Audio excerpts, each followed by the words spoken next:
안녕하세요. 오늘도 사연살롱을 찾아주셔서 감사합니다. 저는 50대 중반의 여성이에요. 사연을 보내려고 지나간 세월들을 돌아보니 자꾸 눈물이 쏟아지네요. 저는 아주 어릴 때 부모님을 잃고 시골 보육원에서 자랐어요. 성당에 딸려있는 보육원이어서 수녀님들이 저희를 돌봐주셨어요. 하고 싶은 것도 배우고 싶은 것도 많았던 저는 부모님 밑에서 공부하며 미술 같은 걸 배우는 친구들을 보며 항상 부러워하곤 했어요. 제가 뭐든 욕심 있고 배우고 싶어 하자 수녀님이 저를 따로 부르셨어요. 수정아, 지금 네가 할 수 있는 것부터 해봐. 여기서 따로 돈 들이지 않고 하고 싶은 게 있어? 수녀님, 그럼 저 요리 배우고 싶어요. 찌개나 밥도 좋고 빵도 좋고요. 내가 주방 담당 수녀님한테 말해 놓을 테니까 다음 주부터 한번 해봐. 라고 하시며 제가 주방에서 요리를 배울 수 있게 해주셨어요. 물론 제 나이가 어려서 불을 써서 하는 건 못했고 과일이나 채소 씻는 걸 주로 했죠. 그래도 서당계 3년이면 풍어를 읊는다고 하잖아요. 어깨너머로 배우다 보니 여러 요리들을 저절로 익히게 됐고 중학교에 가서는 칼질도 하고 불을 써서 하는 요리도 조금씩 맡게 됐어요. 빵이나 쿠키도 곧잘 만들었지만 저는 한식을 만드는 게 더 좋았어요. 수정이는 요즘 애들 같지 않네? 원래 그 나이 때는 쿠키나 예쁜 빵 만드는 걸 더 좋아하잖아. 그러게요. 저는 김치찌개 끓이고 밥 짓는 게 모양 예쁜 디저트 만드는 것보다 더 재밌어요. 그럼 수정이는 나중에 한식 조리 자격증 따서 식당 사장님 하면 되겠다. 라는 수녀님 말씀이 제 마음에 콕 박혔어요. 그때부터 제 목표는 한식 조리사 자격증을 따는 게 됐어요. 중고등학교 때도 그 목표는 변하지 않았죠. 사실 제가 공부를 잘하는 편도 아니었고 밀어줄 수 있는 부모님도 없었기 때문에 그나마 제가 해볼 수 있는 일이기도 했어요. 19살이 돼서 보육원을 나오기 전 한식 조리사 자격증을 땄어요. 수녀님의 소개로 저는 작은 식당을 하는 할머니네에 갔어요. 1년간 제가 식당에 딸린 작은 방을 쓸 수 있게 해주기로 했거든요. 큰 공장이나 회사 기숙사들도 있지만 수정이는 한식 요리사가 되고 싶잖아. 공장에서는 그런 일을 못하니까 할머니네 가는 게 나을 거야. 넌 잘할 수 있어. 너무 걱정하지 마. 라며 수녀님은 마지막으로 저를 꼭 안아주셨고 할머니는 성당을 다니는 분이라 수녀님과 잘 아는 사이라고 했어요. 그분은 10년 전에 아들을 교통사고로 잃고 혼자 되셨다고 했어요. 그래서인지 저한테 따뜻하게 잘해주셨어요. 할머니는 제게 매일 도시락도 2개씩 싸주셨어요. 이러지 않아도 돼요, 할머니. 정말 저 돈도 안 받고 여기서 살게 해주시는 것만도 감사한데요. 기왕 사는데 밥 좀 싸주는 게 뭐 어떻다고. 내 집 내준 것도 아닌데. 내가 해줄 수 있는 건 해줄 테니까 너무 부담 갖지 말어.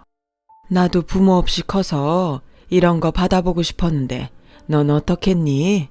그냥 받아. 저는 할머니의 따뜻한 보살핌 덕에 무사히 고등학교를 졸업했고 한 회사 사내식당에 취직하게 됐어요. 할머니, 그동안 너무 감사했어요. 할머니 덕분에 저 졸업도 하고 취직도 잘 된 것 같아요. 자주 놀러 올게요. 건강하세요. 네가 잘했으니까 취직됐지. 내가 한 게 뭐 있어. 수고 많았어. 그리고 너무 자주 올 생각하지 말고 회사에 적응할 생각부터 해. 라며 끝까지 제 생각만 해주셨죠. 저는 주방에서 막내로 허드렛 일부터 시작했어요. 설거지하고 바닥 닦고 찬장들 닦는 것만 1달 넘게 했죠. 그래도 내 손으로 돈을 벌어서 생활할 수 있다는 게 너무 좋았어요.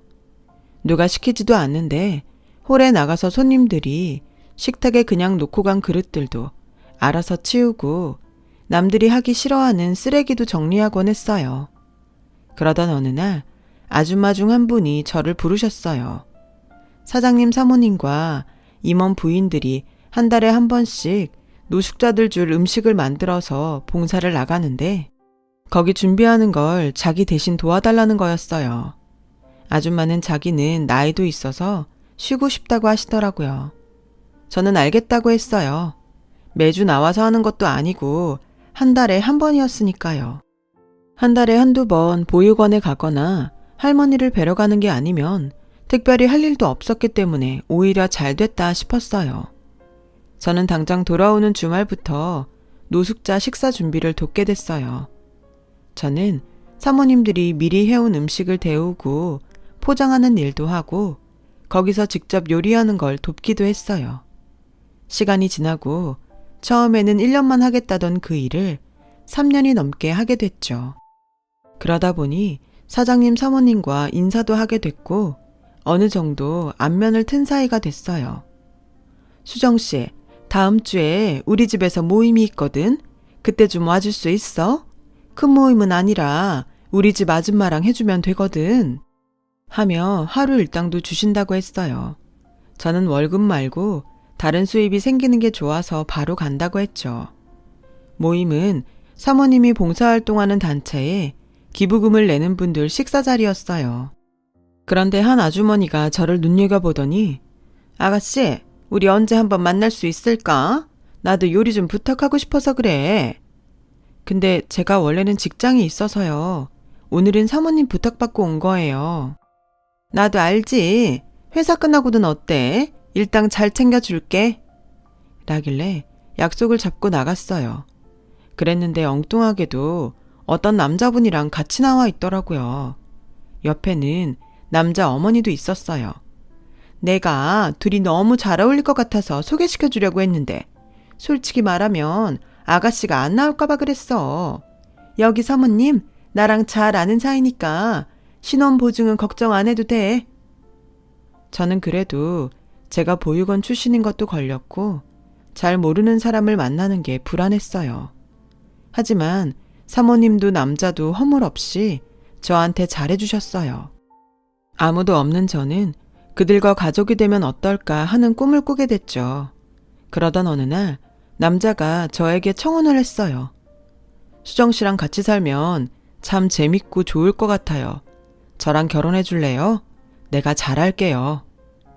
정말 저 같은 사람하고 결혼해도 괜찮겠어요? 저는 그게 걱정이에요. 그런 걱정하지 마세요.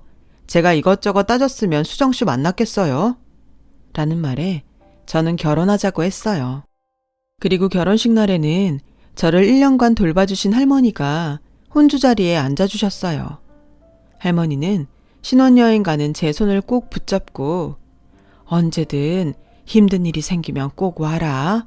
알았지? 힘들 때 아니어도 갈 거예요.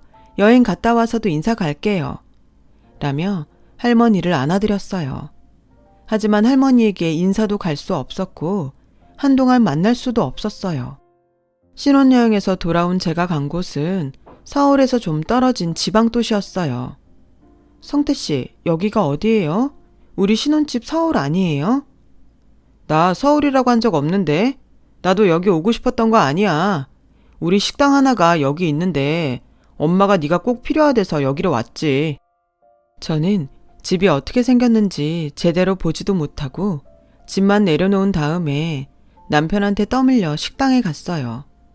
시댁 식당은 꽤 규모가 컸는데 손님은 얼마 없었어요. 왔니? 그럼 주방에 들어가서 얼른 정리하고 일 시작해라. 어머니, 저희 이제 막 왔어요. 그리고 일이라뇨? 알고 있다. 니네 신혼여행에서 온 거. 여기 우리 식당이라는 얘긴 들었지? 네가 주방일 좀 해줘야겠다. 원래는 주방장에 있었는데 그 사람 관두고는 다들 일을 못해서 엉망이 됐어. 뭘 멍하니 서 있어? 그만큼 놀다 왔으면 일 바로 시작해야지. 라며 어거지로 저를 주방에 밀어 넣었어요. 저는 그날 시어머니한테 휘둘려서 한 번 쉬지도 못하고 주방 일을 했어요. 남편한테 어떻게 된 건지 물어보려고 했지만 집에 돌아가니 그 사람은 쿨쿨 자고 한 번 깨지도 않더라고요. 다음 날은 남편이 깨기도 전에 시어머니한테 전화가 왔어요. 얼른 안 나오고 뭐해? 네가 와서 재료도 받고 다 씻고 다듬어야지. 지금 게으름 피울 시간이 어딨니? 그렇게 안 봤는데 너 은근히 요령 부린다. 계속 몰아치는 시어머니 때문에 저는 쉬지도 못하고 계속 일만 했고 남편은 그동안 식당에 코빼기 한번 비치지 않았어요. 오후 3시 반이 돼서야 점심을 먹으며 한숨 돌리게 되자 저는 시어머니에게 설명을 해달라고 했어요. 성태가 말했지? 우리 식당이 요새 문제가 있다고. 나도 엉망이라고 했잖아. 네가 마침 한식 조리사 자격증도 있고 식당 일도 해본 경험이 있잖니. 네 손맛도 꽤 좋고. 그러니까 우리 식당 다시 한번 일으켜보자는 거지. 설명을 잘 해주셨으면 좋았을 텐데요. 신혼여행 갔다 와서 쉬지도 못하고 계속 일하려니까 좀 힘들어요. 그리고 제 월급은 어떻게 책정되는 건가요? 네가 가족없이 커서 정을 모르는구나. 예상은 했지만 생각보다 더 계산적으로 컸네. 예, 이제 우린 가족이야. 가족이 뭐니? 함께 힘을 모아서 잘 사는 거, 뭐든 같이 하는 거, 그게 가족이야. 알겠어? 중요한 건 돈이 아니라고. 우리는 하나로 똘똘 뭉친 거야. 가족끼리 무슨 돈을 주고받니? 저는 우리가 가족이라는 말에 가슴이 뭉클했어요. 제가 이 사람들과 가족이 되고 싶다고 꿈꿨던 게 이렇게 이루어졌나 그런 생각이 들었죠. 하지만 시어머니의 태도는 예전보다 차가웠고 남편도 결혼 전과 정반대였어요. 제가 새벽같이 일어나서 밤 늦게 돌아올 때까지 어디서 뭘 하는지도 알 수 없었어요. 일어날 때도 자고 있고 집에 들어와도 자고 있었으니까요. 어쩌다가 어디 갔다 저보다 늦는 날은 어김없이 술을 잔뜩 마시고 취해서 들어왔어요. 야, 네가 일 좀 할 줄 안다고 나 무시하는 거야? 웃기지 마. 나 아니었으면 너 같은 고아 누가 쳐다나 봤겠냐? 나니까 너하고 살아주는 거야. 라고 큰 소리로 술주정을 하다가 잠이 들곤 했죠. 시어머니는 매일 저한테 이거 해라 저거 해라 시키는 일만 많았어요. 가끔은 제가 식당 다른 직원하고 다를 게 뭐가 있나 그런 생각도 들었어요. 다른 게 있긴 했는데 그 사람들은 월급을 받고 저는 안 받는다는 거였어요. 시어머니는 점점 입도 거칠어졌어요. 야, 넌 일을 그거밖에 못해? 내가 너 나이였으면 무생채쯤은 한 번에 2달 안은 했어. 무슨 애가 맨날 일을 해도 손이 느려. 야, 빨리빨리 못해. 이렇게 해서 손님 제대로 받겠어? 오늘도 반찬 모자라면 나 다 뒤집어 엎을 테니까 그런 줄 알아. 하지만 밖에서는 세상에 그렇게 좋은 사람이 없었어요. 늘 고상하게 웃으면서 사람들을 반겼고 좋은 일도 많이 했어요. 저를 소개해줬던 분과도 장애인 봉사하는 데서 만났다고 하더라고요.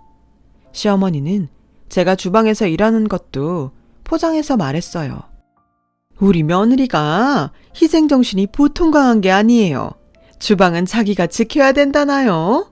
저렇게 하루 종일 나오지도 않고 일만 한다니까요. 아주 안쓰러워 죽겠어요. 그러다가 손님들만 가면 태도가 싹 바뀌었죠. 걸리적거리지 말고 얼른 일이나 해. 너 갈비찜이 그게 뭐냐? 나 사람들한테 욕먹이라고 작정한 거지? 저게 지능적으로 사람 괴롭혀 아주. 하며 소리를 지르기도 했어요. 저는 시어머니의 이중적인 태도에 그동안 저한테 가족이니 뭐니 말했던 게 다 거짓말이라는 걸 알게 됐어요. 하지만 그곳을 떠나는 것도 두려웠고요. 가족을 갖고 싶었던 저는 혹시 내가 이기적이어서 그걸 깨는 거면 어쩌나 걱정이 됐거든요. 그럴 만큼 저는 시어머니에게 세뇌가 됐던 거예요. 남편도 마찬가지였어요. 그 사람은 완전히 시어머니 꼭두각시라서 자기 의지라는 게 없었거든요. 넌 어디 가서 굳은 일하고 그러지 마. 그러는 거 아니야. 넌 우리가 벌어다 주는 걸로 편하게 살아. 내 아들이니까 그래도 돼. 남편은 또 하라는 대로만 했고요. 저는 그렇게 2년을 식당 주방에 갇혀서 일만 하며 살았어요. 정말 도망치고 싶을 때가 한두 번이 아니었지만 가족을 잃기 싫어서 참았어요. 시어머니와 남편은 둘이서만 서울에 가서 며칠씩 있기도 했고, 시어머니는 친구들과 여행도 자주 갔어요. 남편은 친구들 만나며 돈을 펑펑 썼고요. 저는 아이가 생기면 시어머니랑 남편도 달라질 거라는 희망도 가져봤죠. 하지만 제가 오기 전부터 있던 주방 아줌마 말에 완전히 무너졌어요. 새댁, 사장님 아들 아이 못 갖는 건 알고 결혼한 거야. 이렇게 있는 거 보면 알고 결혼한 건데 어쩌다 이런 집에 왔어. 저는 더 이상 참을 수 없어서 그 길로 식당을 나와서 집에 가서 제 옷까지만 챙겨서 나와버렸어요.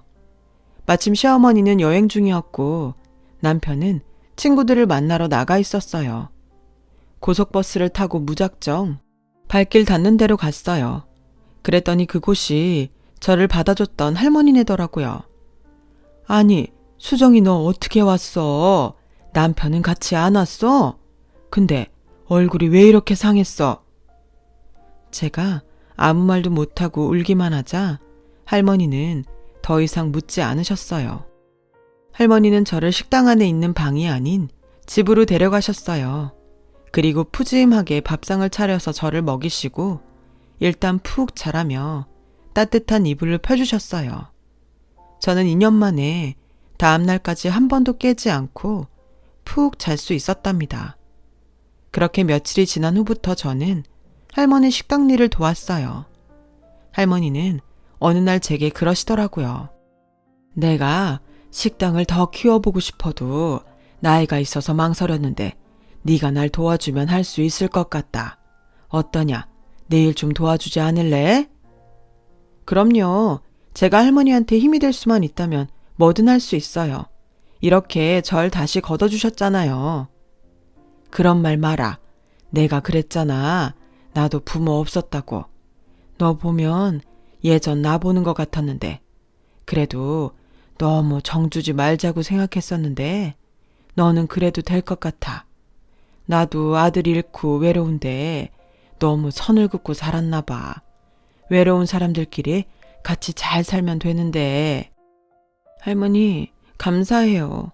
그렇게 말씀해 주셔서 감사해요. 저는 할머니를 붙잡고 막 울었어요. 그동안 시댁에서 당했던 서름들이 한꺼번에 터졌던 것 같아요. 할머니는 저를 호적의 손녀로 올려주셨고 저와 할머니는 그날부터 정말 가족이 되었어요.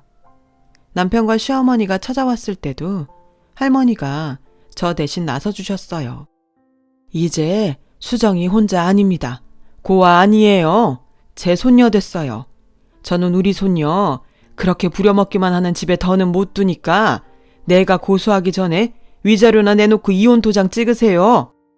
이봐요 할머니. 무슨 위자료? 우린 가족 사업한 거밖에 없어요. 무슨 증거 있어요?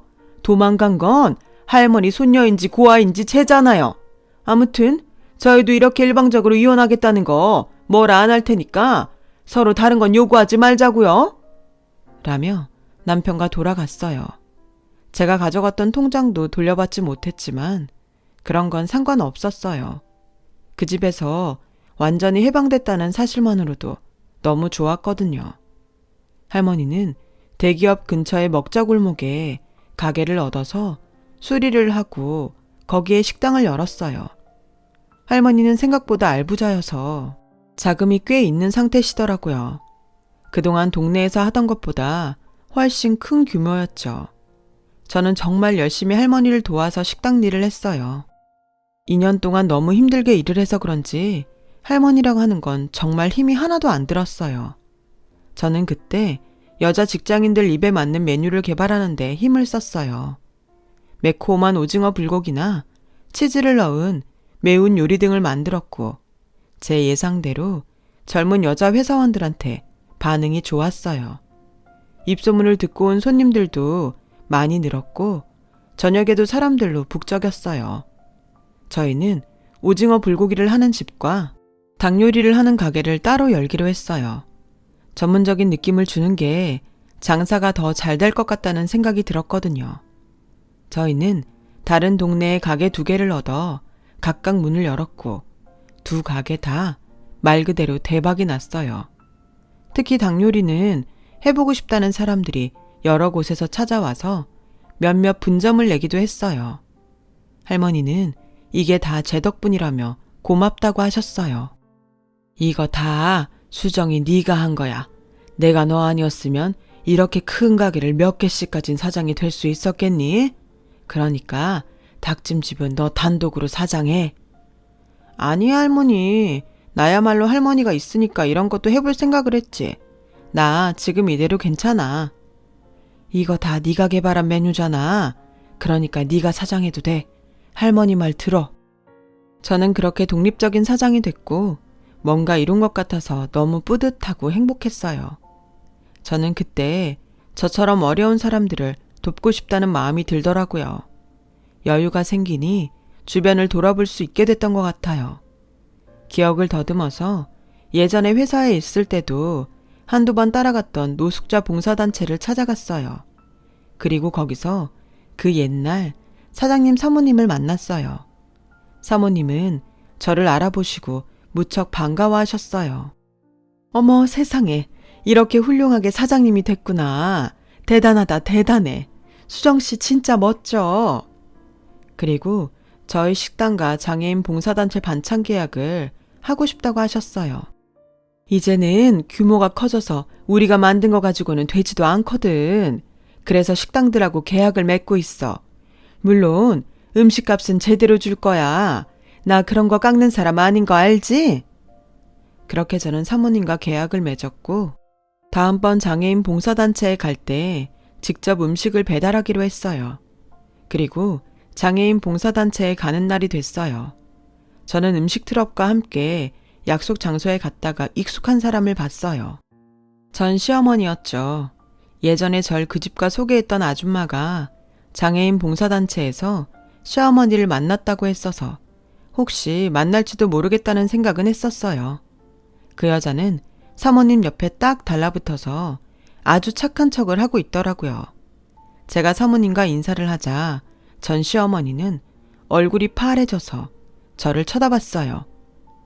잠깐만, 그리고 보니까 예전에 성태가 결혼했다는 게 수정씨 아니었어? 내가 결혼식을 못 가봐서 기억이 안 나는데 아닌가? 네 사모님, 저 맞아요. 제 전 시어머니였어요. 라고 하자 시어머니도 사모님도 놀라서 저를 쳐다보더라고요. 시어머니는 제 손을 잡아 끌며 저기에 여기서 이러지 말고 저쪽에서 나랑 얘기 좀 하자. 얘기를 하긴 무슨 얘기래요. 이거 놓으세요. 라며 손을 뿌리치자 시어머니는 어쩔 줄 몰라 하더군요. 사모님은 어떻게 된 일인지 궁금해서 저와 시어머니를 번갈아 봤어요. 여기서는 아주 천사처럼 가면 쓰고 있나 봐요. 왜요? 저 주방에서 한 발짝도 못 나오게 하고 2년 동안 부려먹었던 것처럼 해보지 그래요? 내가 언제 또 그렇게 했어?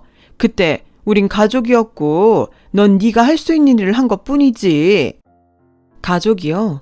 어떤 가족이 한 사람은 몸이 부서져라 일만 하고 다른 두 사람은 여기저기 놀러만 다녀요? 망할 뻔한 식당 살려놨더니 돈 쓰고 생색은 자기들이 다 내고 다니고 제가 가족이 어떤 건지 몰라서 월급을 달라고 했다고요? 가족끼리도 그렇게 하루도 휴일 없이 부려먹으면 돈 줘야 되는 거예요. 제 말에 사모님은 시어머니를 보는 표정이 험악하게 변했어요.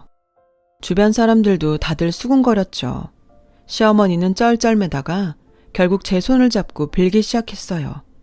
얘, 미안했다. 네가 좀 섭섭했나 본데 예전 일이잖아. 과거는 잊어야지. 언제까지 옛날 일 얘기할 거야? 좀 섭섭이요. 성태 씨가 아이 못 갖는 사람이라는 것도 속이고 저한테 말 안 했잖아요. 매일 저만 골 빠져라 일하고 두 사람은 여기저기 놀러 다니고 손님들 왔을 때만 저한테 상냥하고 다 돌아가면 고래고래 소리 지르고 그런 걸 어떻게 좀 섭섭했다고 해요? 제가 완전히 속아서 고생했던 거죠. 제 말에 사모님은 기가 막히다는 듯이 그 자리에서 돌아섰어요. 그러자 시어머니는 사모님을 잡고 사정했어요. 사모님, 제발 제 말 좀 들어보세요. 오해예요. 저희 식당하고 사내식당 계약하기로 하신 거 해약하시면 안 돼요. 이거 놔. 여태까지 가식 떨면서 날 속여? 내가 제일 싫어하는 게 뭔 줄 알아? 당신처럼 겉다르고 속다른 사람이야. 그러자 시어머니는 저한테 달려와서 무릎을 꿇었어요. 수정아, 아니 양수정 사장님, 제가 잘못했어요. 그러니까 이번 한 번만 저희 좀 살려주세요. 저희 이거 해약되면 빚더미에 앉아요. 제발요. 제가 왜요? 저랑 댁이랑 무슨 사이라고요? 이렇게 된 거 다 자업자득 아닌가요? 라며 돌아섰죠. 그날 분위기는 엉망이 됐지만 저는 속이 다 후련했어요. 그 후에도 시어머니와 전 남편은 몇 번이고 저와 할머니를 찾아와서 잘못했다고 싹싹 빌었어요. 그러면서 자꾸 사모님한테 말을 잘해달라고 하더라고요. 저와 할머니는 더는 두 사람을 만나주지 않았고 그 사람들은 결국 직원들에게 밖으로 끌려나갔어요. 시어머니 식당은 회사 사내식당 음식을 못하게 됐고 여기저기서 돈을 끌어다가 식자재를 사고 직원을 채용했던 것 때문에 빚을 잔뜩 지고 길거리에 나앉게 됐다고 하더군요. 저는 그런 얘기를 들어도 두 사람이 하나도 불쌍하지 않았어요. 저를 속여서 식당에 발을 묶어놓고 가족이 없는 제 약점을 잡아서 가족이라는 이름으로 그냥 부려먹었던 걸 생각하면 너무 화가 났거든요. 두 사람은 쫓기듯이 어디 먼 데로 갔다고 하더라고요.